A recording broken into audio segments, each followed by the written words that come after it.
The angel of the Lord. Rashi says in his introduction to Zechariah Chapter One, the prophecy of Zechariah is extremely enigmatic because it contains visions resembling a dream that requires an interpretation. We cannot ascertain the truth of its interpretation until the teacher of righteousness comes. Nonetheless, I will put my heart to reconciling the verses one by one according to the interpretations that resemble it and follow the interpretation of Jonathan. This is God's test for the Jewish people, in particular the Jewish leaders. God's test of who the descendant of David is. The man described in Isaiah 53, the teacher of righteousness. That's who Rashi, known as one of the first rabbis to say that Isaiah 53 described the people, the Jewish people, as the patriarch Israel. Then here he is in Zechariah saying, we got to have to know the truth of at least chapter 1 of Zechariah, to know its truth, because we can't do it.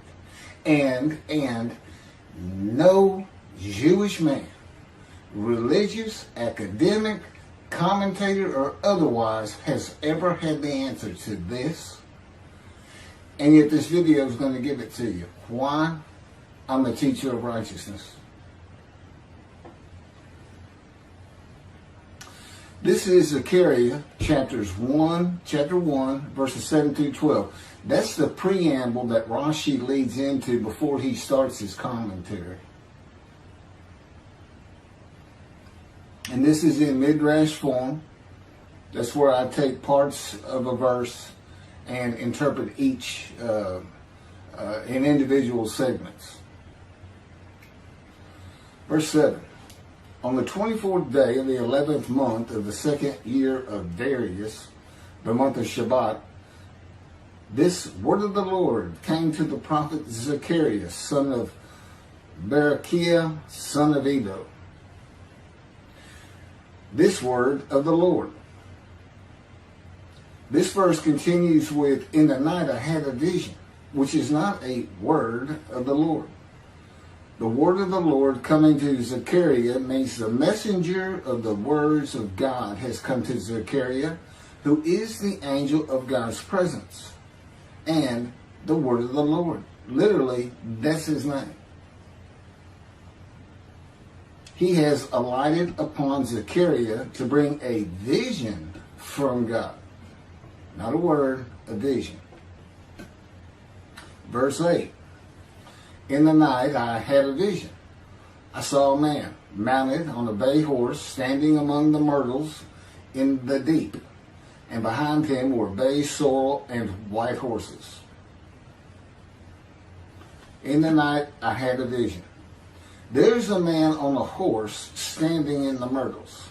He is later referred to as the angel of the Lord, standing in the myrtles. The angel of the Lord alights upon and enters men, and my name, Hashem, is in him and can speak through the man. Zechariah has an angel with him who is his guide in the vision. The deep is like a valley Zechariah is looking down on, filled with myrtle trees, and then an open area below that is where the bay, sorrel, and white horses are. Verse 9. I asked, what are those, my Lord? And the angel who talked with me answered, I will let you know what they are. What are those, my Lord? Zechariah is not talking to the angel. That's an angel. It's not my Lord. Who answered, but who never lets him know what they are. he is asking the man standing among the myrtles on a bay horse about the horses in the open area and calls him my Lord. Verse 10. Then the man who was standing among the myrtles spoke up and said, these were sent out by the Lord to roam the earth. Then the man who was standing among the myrtles spoke up and said, again, this is Midrash form. Okay, so the man standing in the myrtles answers the question of Zechariah, not the angel who is with Zechariah. Verse 11, and in fact, they reported to the angel of the Lord, who was standing among the myrtles. We have roamed the earth and have found all the earth dwelling in tranquility. And it's just like a dream. We have horses talking. You know, there could have been birds. Anything that can go far and go a long ways out and then come back. In this case, for this story or for this dream that was given Zechariah, it's horses. And in fact, they reported to the angel of the Lord. They who reported are the horses who have gone to and fro throughout the earth, and they spoke the report to the angel of the Lord, who was standing among the myrtles. The angel of the Lord, who was standing among the myrtles, has alighted upon and entered the man standing amongst the myrtles. The angel of the Lord is using this man as his visible presence. You cannot see the angel of the Lord. Just as he once used a burning bush for his visible presence, and God spoke through him to Moses. Not just as his visible presence, he also used the man to say, these were sent out by the Lord to roam the earth. In other words, it sounded like the answer was coming from this man. But it's coming from the angel of the Lord, and God is in that angel, his presence. Because that's the angel of his presence. You can find that in Isaiah chapter 63. I don't recall the verse. I never see anything on the angel of his presence. Wherever God's presence is, the presence that enters the temple, I never hear any mention of the angel that has to be with him. Why? It's the angel of his presence, who is the angel of the Lord. Yeah, I believe, and I'm not certain about this, but I've heard it at least one or two times, and that is Christianity believes the angel of the Lord is Jesus Christ. Thereupon the angel of the Lord exclaimed, O Lord of hosts, how long will you withhold pardon from Jerusalem and the towns of Judah, which you placed under a curse 70 years ago? Thereupon the angel of the Lord exclaimed. Okay, so the angel of the Lord exclaimed through the man. Zechariah heard the words come from the man standing in the myrtles. It is the only way Zechariah could have heard the words. The angel of the Lord can only speak to the man he has alighted upon. Ezekiel describes this as, a spirit entered into me and set me upon my feet, and I heard what was being spoken to me. O Lord of hosts, how long will you withhold pardon from Jerusalem and the towns of Judah, which you placed under a curse 70 years ago? The following verses are from the book of Isaiah regarding this curse. Isaiah chapter 43, verse 2. So I profaned the holy princes. I abandoned Jacob to proscription and Israel to mockery. That, of course, is God speaking. The profaning of the holy princesses is God's prophecy of the banishment of King Jeconiah and all his offspring from ever ruling over Judah and Jerusalem again. The line of the kings of Judah ended. The line described king by king in the first book of the New Testament of Christianity. the line of Jesus. The abandonment and mockery are God's prophecy that the northern kingdom and the southern kingdom of the Israelites would be defeated and deported from the promised land. Isaiah witnessed the deportation of the northern kingdom, but the deportations of the southern kingdom were many years after his death. This is chapter 43, verses 5 through 7. Fear not, for I am with you. I will bring your folk from the east, will gather you out of the west. I will say to the north, give back, and to the south, do not withhold. Bring my sons from afar, and my daughters from the end of the earth, all who are linked to my name, who I have created, formed, and made for my glory. Okay, this is God's prophecy that all the tribes of Israel would return from the Assyrian deportations of the tribes east of the river Jordan, that were Reuben, Gad, and the half tribe of Manasseh, and all the tribes of the northern kingdom deported by Assyria, defeated and deported, and the Babylonian deportations of the southern kingdom. It is a prophecy that is specific to the Assyrian Babylonian exiles. This prophecy was fulfilled according to the books of Ezra and Nehemiah and their account of all 13 tribes returning to the southern kingdom of the lands of Benjamin and Judah. Jerusalem is within the lands of Benjamin, and his lands are considered part of the kingdom of Judah, since that is where the kings of Judah rule from. 10 tribes being lost and not returning is a myth. When the 7th month arrived, the Israelites being settled in their towns, the entire people assembled as one man in Jerusalem, as the man Israel, all of them. When the people Israel gather as one man, it is all 12 tribes who were allotted lots of the promised land, and the Levites, they did not receive a portion. They were allowed to go from lot to lot, tribe to tribe, and everybody was supposed to take care of them.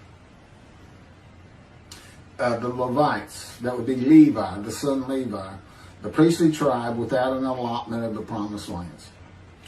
Judahites and Benjaminites alone are not Israel, though all references to Israelites would include them.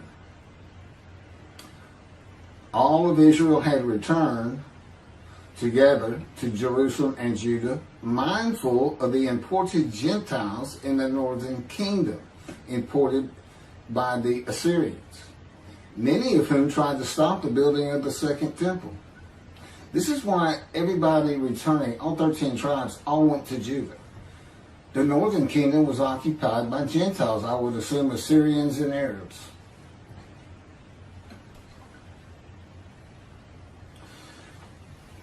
This is 1 Chronicles chapter 9, verses 2 and 3. The first to settle in their towns on their property were Israelites, priests, Levites, and temple servants, while some of the Judahites and some of the Benjamites and some of the Ephraimites and Manassesites settled in Jerusalem. That would be Ephraim and Manasseh. Manasseh was such a large tribe, it had to be broken in. It was broken in two. Half of it set up, their allotment was east of the river Jordan by about where Edom would be. And well, that was the tribe of Gad. Not Edom, Gilead, where the Tishbite, Elijah, the Gentile, was an inhabitant. Ramoth Gilead.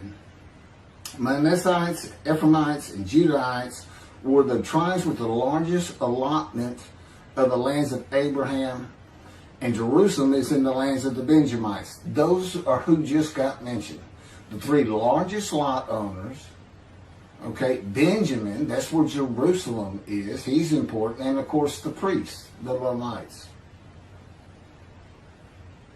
So Ephraim and Manasseh were not lost tribes, as many believe from writings outside of the Bible. There never were lost tribes according to the Bible.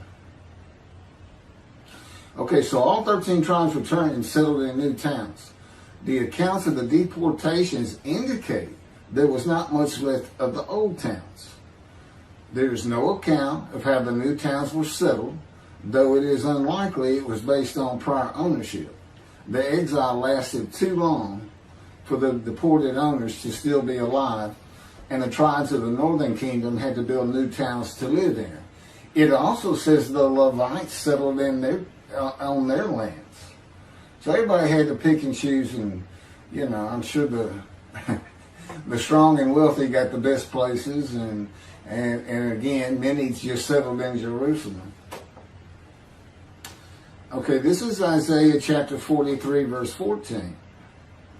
Thus said the Lord, your Redeemer, the Holy One of Israel, for your sake I send to Babylon. I will bring down all her bars, and the Chaldeans shall raise their voice in lamentation. This is God's prophecy that Assyria would be conquered by the Babylonians, who were defeated by the Chaldeans. But they actually go back and forth and actually became somewhat intermingled, Chaldeans and Babylonians. And that he would raise up the Gentile anointed king Cyrus of Persia to conquer them, to clear the way for all the tribes to return. That's how he cleared the way to the desert or made rivers for them. Basically, he got Cyrus to release them. Chapter 43, verse 25. And I never hear anything about this. It is I who, for my own sake, wipe your transgressions away and remember your sins no more. Okay, this is God doing, and he says this, something new. I'm going to do something new for the Israelites. This story repeats with the new covenant that includes sin forgiveness of the Jewish people that arise with Elijah and the angel of the covenant after the exiles of the Roman dispersal return to the land of Israel in a time to come. That's from Jeremiah chapter 31. The Jewish people have returned from the Roman dispersal of them throughout the world, the diaspora, which means outside of the promised land, outside of Israel, to a land that lay desolate for more than 2,000 years until after the Holocaust, and they created the state of Israel in 1948. 70 years later, and that's funny too, because they talk about a curse of 70 years.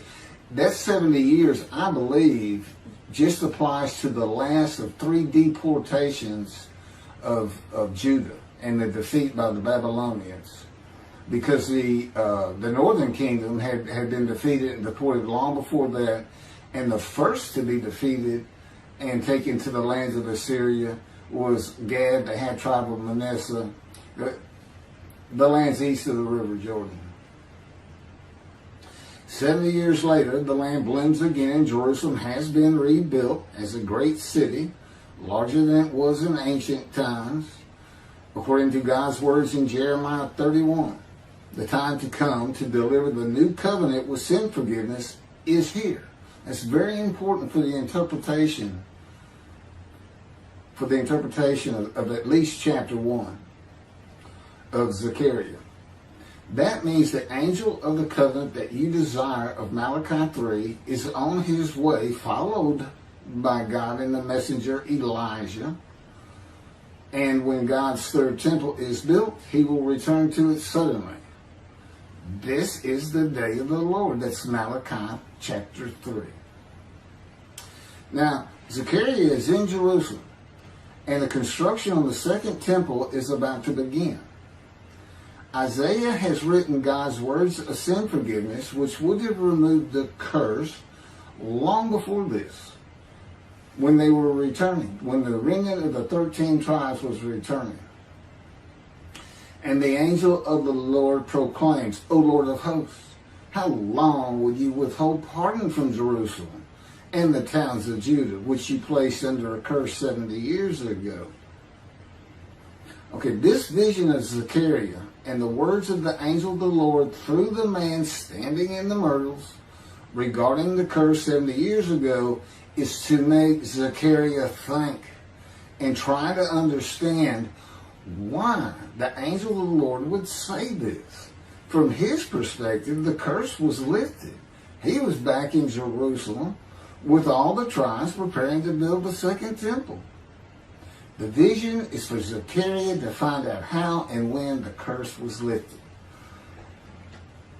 And that's important today, because this is the day of the Lord. The new covenant is here, and this every single Jew throughout the world is forgiven of their sins right now.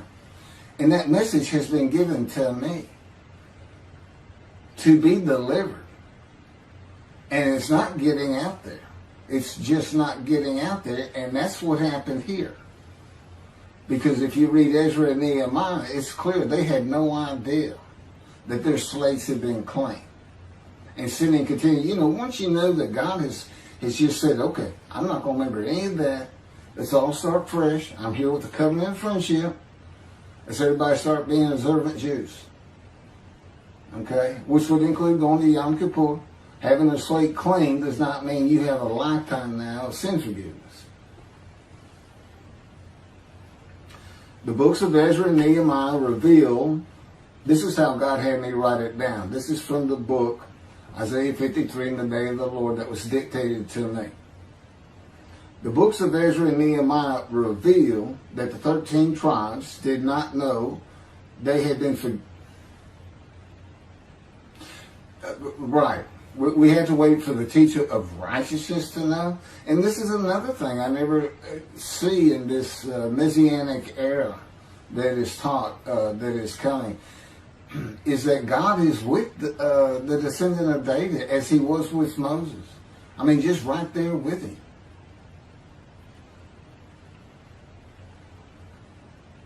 The books of Ezra and Nehemiah reveal that the 13 tribes did not know they had been forgiven of their sins to be a holy seed in the building of the second temple.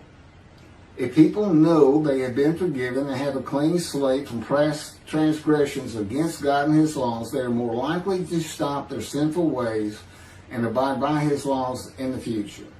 The scroll of Isaiah needs to be found and interpreted by Zechariah and the religious leaders so they will know of God's forgiveness of their sins. God will be returning before the temple is built. That will be the third temple, to test the devotion of his righteous servant and make him suitable for his purpose, which might prosper. That includes the building of the third temple. This would begin when his spirit alights upon the anointed one, Moshiach. His presence with his righteous servant will be necessary for the temple to be rebuilt. Islam will not freely hand over their third most holy site to Israel and abandon the Dome of the Rock Mosque, a mosque that sits on the Temple Mount purchased by King David for God, the most holy site of the Jewish people. With God is the angel of his presence who is already on the way. You want me to skip that? Okay, this has been covered in other videos more than once.